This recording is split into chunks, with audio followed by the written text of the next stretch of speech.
ግን ደግሞ የትላንትናው ነገር በጣም ያስለቅሳትና በጣም ያሳሰባት ነገር በልጇ ስለመጣችው። ምክንያቱም ለልጇ ስትል አብርሃም እርጉዝ ሆና አብርሃም ምን ሲያደርጋትና ምን እያደረገ እንደነበረ ሁላችንም እናውቀዋለን። ስለዚህ በምን አይነት ስቃይና ሰላም ውድ ቤተሰቦች እንዴት ናችሁ? ደህና ናችሁ ወይ? ይቺ ጉማሬ ዛሬ ደግሞ ጭራቅ መስራት መታለች ማለት ነው። እሷ የቆጫት ያቺ ሩታ የኔ ህይወት ተበላሽቶ የነሱ ህይወት አይስተካከልም ያለችው ነገር ነው። እንደዚህ እኮ ብለዋለች። ለዚህ ነው ዛሬ የሰው ልጅ የምትወስጂው። የራሴን ልጆችማ አሽቀን እንትን ብዬ ነው ያስኳቸው። እኔ እኮ እንዴ አንቺ ያንቺን የፈጠረ መድኃኒዓለም የሩታልኝ መድኃኒዓለም አይደል እንዴ ሰጣት? ምን ነው አንቺ የሚያረግሽን አሳጣሽ? ምን ነው እዚህ ጋር አናቴ ላይ አውጡኛልሽን እኮ እንዴ እኛ ማውጣት አንችልም አናታችን ላይ እንዴ። ምን ነው እናቴ ምን ነው እንደዚህ እንደ እድሜሽ ሁኚ የምትጠሉኝም የምትወዱኝም ማንም የሚወድሽ የለም። የወየሩት የሄርሜላ ደጋፊዎች እነዛ የሚያዳንቁት እነሱ ይደግፉሽ እንደው እንጂ አንቺን ማንም የሚደግፍሽ የለም። ሁሉም ሰው ነው ሲፈርድብሽ ዋለው። ስለዚህ የራስሽን ስተት በይፍሬም አንተ ከሷ ራቅ፣ አንተ ከሷ አትቅረብ፣ አንተ ከሷ ጋር ትሁን የምትየው ደግሞ ምቀኝነት ነው። ይሄ ምቀኝነት የሚሉ ነው። አንቺ ለምን ከሄርሜላ ጋር ሆንሽ? እሱስ ወልዳለች፣ ከሷ ጋር ቢሆን ተገቢ ነው። ይህን የመሰለ ልጅ ሰጥታችኋለች። አንቺ እኮ ክብል ቢኖርሽና የሆነ እንትን ቢኖርሽ ኑሮ ይህን የመሰለ ልጅ የሰጠቻችሁን ሴትዮ ልጅ ነው እንግዲህ እንዲህ ልታዋልዷት፣ እንዲህ ልታቃልሏት።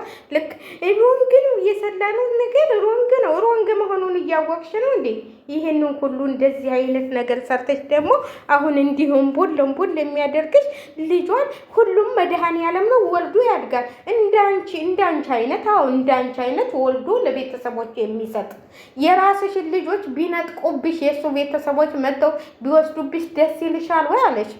እሱን መልስ ለምን አልሰጠሽም? ደስ አይለኝም ለምን አላልሽም? እሱን ለምን አልመለሽለትም? ለኤፍሬም ለምን እሱ ሌላ ሲጠይቅሽ አንቺ ሌላ አንቺ አሁን የሱ ህይወት ተስተካክሎ የኔ ህይወት አይስተካከልም። አዎ እሷን ከዚህ ደረጃ ያደረሰችው እሱ የሱ ህይወት አንቺ ወስደሽ ከሄርሜላ ጋር ጣልተሽ ህይወቱን ልታስተካክሊ አታስተካክሊ። በምንም ታምር አትችይም። አንቺ አትችይም። የእሷን ህይወት እንደዚህ በዋዛ በአደባባይ እያዋረዳችኋት እየሄዳችሁ ደግማችሁ ከቤቷ እንዳደርሱ ብሏችኋል። በሌላው በኩል እዛው እንትን በሉ፣ ግን ከቤቷ እንዳደርሱ ተብላችኋል። ይህንን አውቃችሁ መገናዘብ አለባችሁ። አሁን ግማሾቹ ኤፍሬም ነው እንጂ እንደዚህ የሚያደርገው እሷ ያ ማን ነው ዲብ ነው ምናምን። እንዴ ዛሬ እኮ የሄርሜላም ደጋፊዎች ናቸው ያበዱባችሁ። እናንተ ይህን ያህል የምታደርጉት ይህን ያህል የምትሰሩት ስራ አንቺ በቃ እኔ እኖራለሁ፣ ሚዲያውን እንከባከበዋለሁ፣ እኔ እንደዚህ አደርገዋለሁ፣ እኔ እንደዚህ ይሆናለሁ። ኧረ ወደዛ አንቺ ብሎ ሚዲያውን ተንከባከቢ፣ አንቺ ብሎ ሚዲያውን ያጂ። እኔ እኮ አንዳንዶቻችሁ ማለት ነው ለሄርሜላም እኮ ወልዳ የሆነ ነገር ቢደርስባት ልጇን እንደምትቀማ በዚህ ጋር ማሰብ አለባችሁ። የሄርሜላስ ልጅ ቢሆን ብላችሁ ማሰብ አለባችሁ። አሁን አንድ የተስተካከለ ብዙዬ አንዳረገቻቸው እየዘመረች መጣች የምትሉ ልጆች አላችሁ፣ እያየናችሁ ነው። ግን እኛ ስለነሱ አንድ መሆን አይገባንም። ያው ወደሽ ተተደፋሽ ቢረግጡሽ ምን አይክፋሽ የሚባለው ነገር አለ። ወደ የገባችበትን ሌላም ነገር ቢያረጓት እኛ አያገባንም። ግን ይህንን እያያችሁ እናንተ ሄርሜላ ጀግና ነች፣ ሄርሜላ መለሰችው፣ አብረው ሆኑ፣ ብዙ እንዳረገቻቸው አንድ ታደርጋቸው። እኛ ምን አገባን? ስለዚህ የሰው ልጅ ያልወለዳችሁ እንኳን ማለት ነው እንግዲህ ልጅ ግዴታ ልጅ እንዲኖረን እናት መሆን አይጠበቅብንም ይህንን ነገር ለማየት ለማሰብ። ስለዚህ ሁላችሁም እሷ የምትናገረው ነገር አሁን በቃ እኔ ከአንድ ዓመት በኋላ በሩታ በላሽ ብለው እየሰደቡኝ ነው።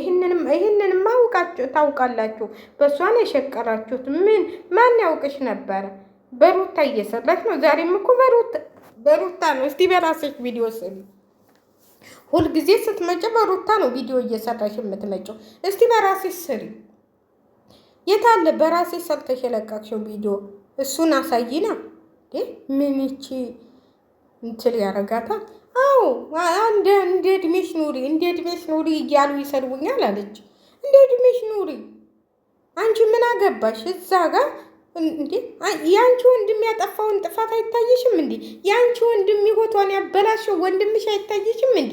ገና አዎ እኔ ምንም እደግፋታለሁ። ገና ደም ታስለቅሰው። አንቺ የእሷ ህይወት የተበላሸ ህይወት የእሷ ህይወት አይደል እንዴ? እሷ የእሷ ህይወት እንትን ነው፣ እቃቃ ጨዋታ ነው። የእናንተ ህይወት ግን እንትን ነው። እኔ እንደዚህ አይነት ነገር የማይገባኝ ነገር የሚሰሩት ነገር ነው የሚያስጠላኝ። በጣም ትገርማላችሁ። እስቲ ራሳችሁን ዘወር ብላችሁት፣ እስቲ ራሳችሁን ምንድነን እኛ ብላችሁት። አንቺ ምንድን ነው ያረግሻት? ልጅቷን ምንድን ነው አሁን ክደሽ ልጇን መተሽ የእሷ ቤተሰቦች እንደናንተ ባለጌዎች አይደሉም ብሎ ቁጭ። ወይኔ ፍሬም አዋለዳት እኮ እህቱን በአደባባይ። የእሷ ቤተሰቦች እንደናንተ ባለጌዎች አይደሉም፣ እንደናንተ አይነት ሰዎች አይደሉም የእሷ ቤተሰቦች። ይሄንንም መባል ለእሷ ቤተሰቦች ጥብቅና መቆምም የገዛ ወንድምሽ ሆኖ አንተ እዚህ ውስጥ ውጣ። አሁን ያናደደሽ ይፍሬም ለምን እንደኛ አልሆነም እኮ ነው። አሁን አንቺ የተናደሽው ይፍሬም ለምን እንደኛ ሆኖ ከኛ ጋር አልሆነም? ከኛ ጋር ለምን አልሆነም? እንደኛ ለምን ሄርሜላን አይቀበልም? ለምን እንደ ይፍሬም ከእውነት ጋር ነው ያለው። ከእናንተ አይነት ውሸት አስመሳይ አይደለማ። ሄርሜላም ነገ ምን እንደሚገጥማት ያውቃላ የወንድሙን ባህሪ። እናንተ የወንድማችሁን ባህሪ አታውቁም። ሩታን እየተሯሯጣችሁ ሩታን እየተከተላችሁ ሩታ እንደዚህ አደረገች፣ ሩታ እንደዚህ እናደርጋት፣ ሩታ እንደዚህ ፈጠረች እያላችሁ ሩታን ብቻ ማጣደፍ ነው እንጂ ስለ ወንድማችሁማ አልገባችሁም ገና። ይፍሬም ግን ገብቶታል ስለ ወንድሙ ምን አይነት ሰው እንደሆነ ገብቶታል። ስለዚህ እኔ ምን እንደምል አላውቅም። ወይኔ በስመ አብ ራስ ተሳምማለች እቺ ሴትዮ። እኔ በሷ ልሰራ አልፈልግም ነበረ። እንደው አናዳኝ ነው እንጂ እውነቴን ነው የምላችሁ። በጣም የምታናድ ሴትዮ ነች። እግዚአብሔርን የሰው ልጅ እኮ ጥላቻም እኮ ወግ አለው። የዚች ደግሞ ጥላቻዋ እንትን ያለ የወለደ ከእንትሏ ላይ ምን አይነት ሴትዮ እንደሆነች እንደው መድኃኒዓለም ይገላግላት ሩታ። እኔ ከዚህ ሴትዮ ደግመሽ እንኳን እንደው ከአብርሃም ጋር ሁኛ አልልሽም። ኧረ ከነዚህ ጋር እንደውም ባልወለሽ እንደውም የሚቀየር በሆነ ልጁ እዚች ጋር መጠጋትም አያስፈልግሽም። አያቱ ጋር ምን አግብቶሽ ነው አንቺ አያቱ ጋር የምትወስጂው? አላት እኮ ምን አግብቶሽ ነው? ማን ዞር ብሎ ያየውን ነው አንቺ መተሽ? እንኳን አንቺ ቀርቶ አብርሃምን መጥቶ መጠየቅ አይችልም ማለች እኮ እንዴ! ኧረ የሌለ እኮ ነው ዛሬም የሌለ አነጋገሯ። እሱ የሚጠይቃትን መልስ እኮ ለእሱ መልስ አትሰጥም። ሌላ ነገር ነው የምታመጣው። ሌላ ነገር ነው የምታመጣው። ለማንኛውም እኔ እንጃ። እኔ እንደዚህ አይነት ቤተሰብ ጋር እኔ ለምሳሌ ማለት አሁን ለምሳሌ ወንድም አለኝ። የወንድሜ ጥፋት አይታየኝም እንዴ? አንድ ሴት ሲጎዳ ወንድሜ ሲያጠፋ እኔ ዝም ብዬ እቀበለዋለሁ እንዴ? ሴቶቹን ሲጎዳ ዝም ብዬ እቀበለዋለሁ እንዴ? እኔ አልቀበለውም። ከወንድሜ ላይ የሆነ ነገር የሚሰራበት ከሆነ ወንድሜን እንትን እላለሁ። ከነዛ ሴቶች አልቃለሁ። ግን ይሄን ያህል እሱ በልጉስ ሆነ ያን ሁሉ ነገር ሲያደርግባት እያየች አብራ እያየች ያን ሁሉ ታሪክ እያየች እሷን በአንድ ስህተት አገኘኋት ብላ ይህን ያህል መበቀል፣ ይህን ያህል ምንትል ማለት፣ ይህን ያህል ማሽቃበጣው። አሁንም ከሄርሜላ ሰላማዊ ኑሮ በሩታ ንብረት ልትኖር አትችልም። ዛሬ ሀብታም ተሆነች ሁለተኛ ቻናል